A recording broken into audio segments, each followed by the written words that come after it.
Hello and welcome in. I am Greg Smith, recruiting extraordinaire for Hail Varsity. I am joined once again by Steve Marik, staff writer for Hail Varsity, and we are back for our Thursday football video. Steve, how are you? Doing great. Really windy here in the old state of Nebraska, but Saturday should be pretty good for the spring game. But yeah, it's quite the conditions outside right now. Yeah, speaking of those conditions, we do have a weather report and updates on hailvarsity.com. Oh my gosh, we keep doing it.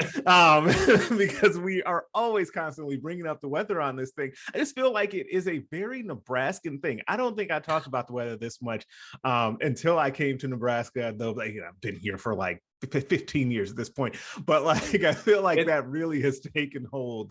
And I'm a true Nebraskan now that I'm always talking about the weather. It's just something that Nebraskans do, man. You just sit down and talk about the weather, you know. Yeah, you guys have all finally rubbed off on me. So now I'm officially Nebraskan now with all of the weather talk. But we are not here to talk about the weather, even though it will be like in the 60s and sunny for the spring game this weekend. I know a lot of you are excited to come out and see the team in action. And we will have a spring game preview video that we're going to do tomorrow. So be looking out for that in the same space.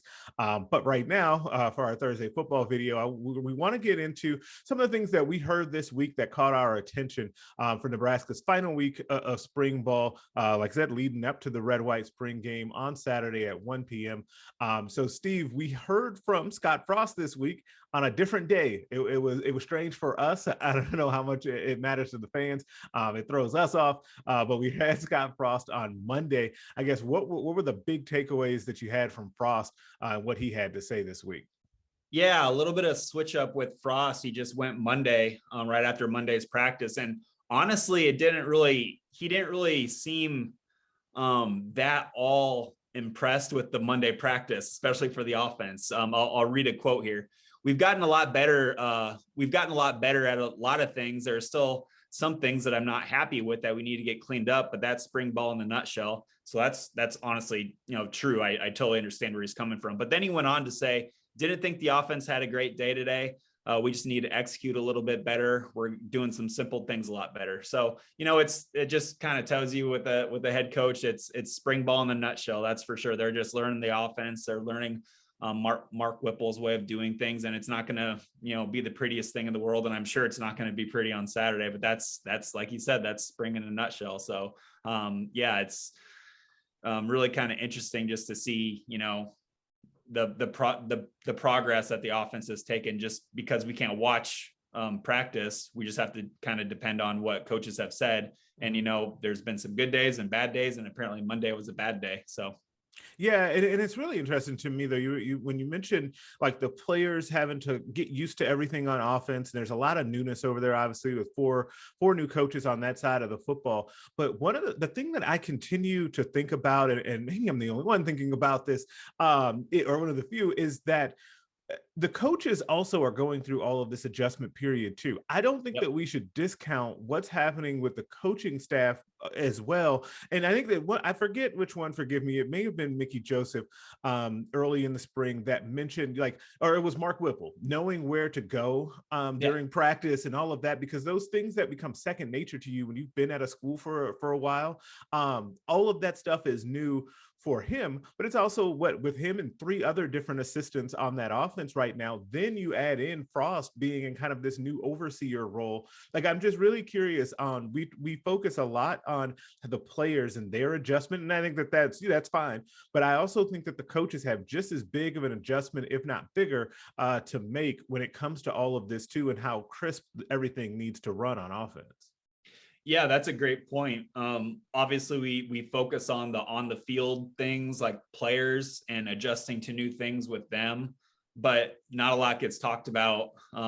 It just kind of gets forgotten about that this is almost an entirely new offensive staff, and those guys need to mesh quickly as possible too, because Northwestern's coming up. That's a Big Ten. You're opening up with the Big Ten conference opponent in Ireland.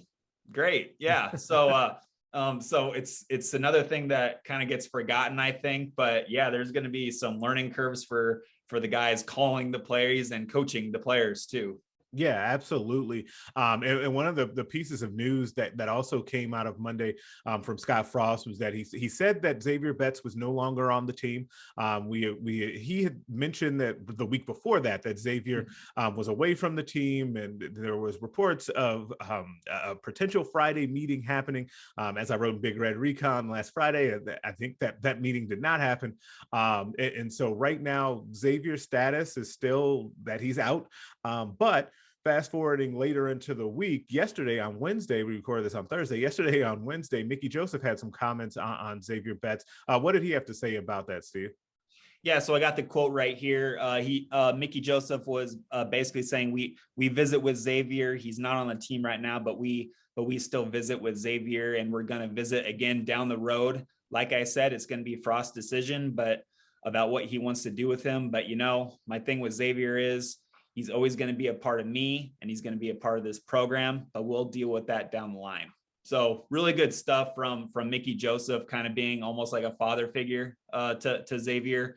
Look, like everybody's got issues, in their lives, and sometimes it works out, sometimes it doesn't with players and the program that they play for. So, Xavier might be going through some things, and it's really good to see a position coach kind of have his back and kind of just not give up on him right away.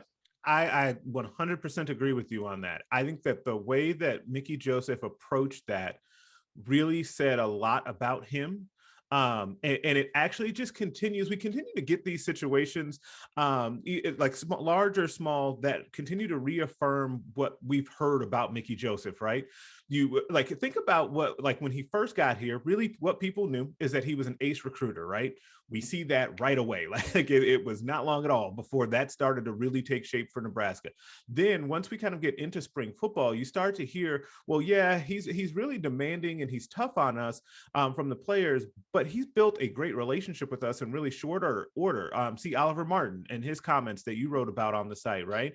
And then you talk about, the thing about catching 5,000 footballs in between the offseason and spring ball. Like he's really consistent and builds a great rapport and relationship with guys in a short amount of time. And it's also what you hear from guys like Dakotas Crawford, right? Who flipped and then followed him to Nebraska. A guy like Trey Palmer, who when he went to the transfer portal said that Mickey Joseph was a huge part of why I ended up at Nebraska. And I really like it here, but Mickey was a big part of that. It's just really cool to see the things that we heard about him start to manifest and play themselves out, and how his actions have been so far at Nebraska. I think that just feeds into itself and becomes even more of a recruiting sell when you can have such a good, consistent message from a guy. I love that you brought up the part about Oliver Martin, because, a guy last year, he had a heck of a season opener at Illinois, led the team in receptions at over 100 yards, caught a touchdown.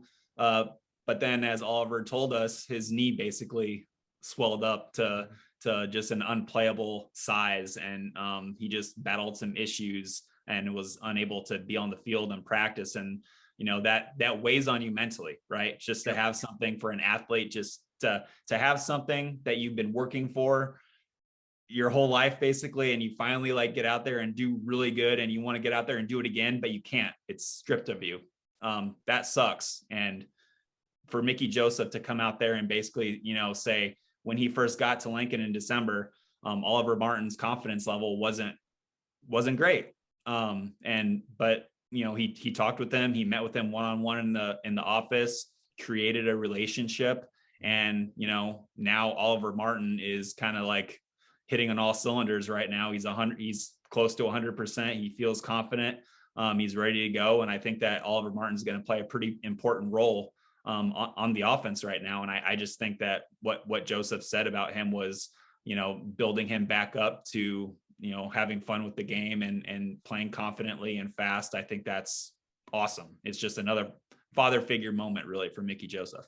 Yeah, I thought that was one of, honestly, of all the things that we heard this spring, I thought that was one of the coolest things that happened when Oliver Martin stood up there and he looked really happy and good. And he said that he had never had a coach do that with him, sit him down in the office and start to build that relationship right away. I thought that was really telling about that. And honestly, if we were to talk to Omar Manning again, I think that he would also echo those sentiments, because he similarly sounded really upbeat and positive about where things were going the last time that we heard from him as well. So I think that Mickey Joseph obviously making a big impact on the Nebraska team, but specifically in that receivers room. We also heard from Travis Fisher, defensive backs coach, yesterday on Wednesday. I guess my big thing that I took away from Travis was his love for where the competition is right now, between his room and then also the wide receivers. I think that he really enjoys the back and forth with Mickey Joseph as well, going back and forth between those two guys, and they represent their rooms and the personality of what's going on in those rooms so well right now. Even though I will note that Travis Fisher said that we could have more competition in there as well, and I'd be totally fine with it. I thought that was a pretty cool moment from him yesterday. Yeah, to be a fly on the wall, like when those two are kind of going at it. Like if a receiver catches a touchdown, they say a little something to the DBs, and I'm sure to Travis, and then they throw it right back if they get a pick or something. Yeah. I mean, I think Nebraska is in such good hands with their receivers coach and DBs coach with Mickey Joseph and Travis Fisher. Yeah, absolutely. And also one of the things too that, and you got the sense of this from them yesterday, and then also this week we did hear from different receivers and defensive backs, is that they're having fun, right? I think that those two position groups in particular, it's important that they have camaraderie and have a good time out there as well, because the competition is kind of that underlying thing, right? And we can't really escape that. And if I had $1 for every time we said the word competition this spring, I'd have a lot of money. But it's the fact of life of how things are going right now. And that can be tough, right? Like that can be really difficult on these players, not knowing, if they're going to have a starting spot and hoping that they can earn a good role with the team. So it is good to also just see this week, just the level of camaraderie that those groups seem to have right now. Yeah, and I thought it was cool. We were talking to Deshaun Singleton, that transfer from Hutchinson Community College in Kansas. He spoke glowingly about Fisher and his kind of work about building a brotherhood, basically building camaraderie and making everybody friends in a room that is competing with one another. And some people are going to play and some people aren't. But at the end of the day, you're playing for your brother, you're playing for your friend, and I think it's just really cool what Travis Fisher is doing, and I really respect him. I love talking with him. He's a funny dude, and he knows a lot. He knows how to be a DB. He played a lot in the NFL, which by the way, I didn't realize how long of a career he actually had in the NFL. Like that's pretty legit for Travis Fisher.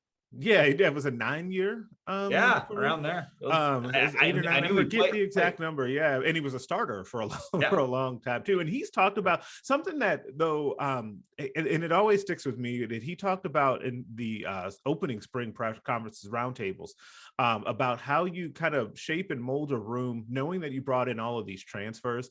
And he talked about openly about when he was in the NFL, like teams every year were drafting a guy to kind of either replace him, or he could see that they tried to sign another guy and that guy got this signing bonus and all of that, but he knew that he had to work and earn his spot and stay in that spot, and he tries to impart that on his players. And it seems like that's happening with his group now. And he's had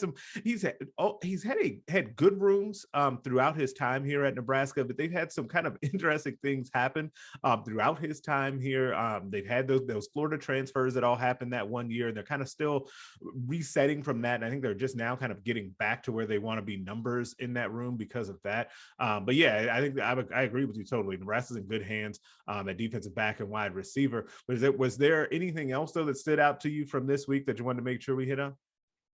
Oh, not really. I mean, I can talk about Deshaun Singleton and my affection for him all day long, but yeah, we can maybe say that for another day. But yeah, Deshaun Singleton, Tommy Hill, a lot of new faces in that room who are doing good things. Marcus Buford as well, playing safety right now. So just it's so intriguing, that room, and I'm so excited to see them on Saturday. And that is a perfect segue, because we will be back again later in the week to give you more of what we're looking forward to on Saturday specifically. But that's going to do it for us for now. Make sure you like the video. Make sure you subscribe, tell a friend. Also check out hailvarsity.com. We will have wall-to-wall coverage of the spring game, including this massive recruiting weekend that Nebraska has coming up. I'll be all over that. We will catch you guys later.